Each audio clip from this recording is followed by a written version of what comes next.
The European goldfinch, or simply the goldfinch, is a small finch in the finch family native to Europe, North Africa, and Western and Central Asia. It has been introduced to other areas, including Australia, New Zealand, and Uruguay. The European goldfinch has 14 subspecies and is a small bird, measuring 12 to 14 centimeters in length. It inhabits artificial coniferous forests, nearby farmlands, grasslands, orchards, and residential areas.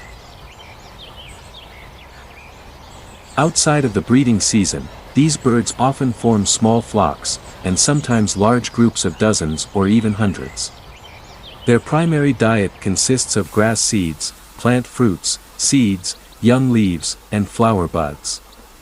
They also consume some crop seeds and insects.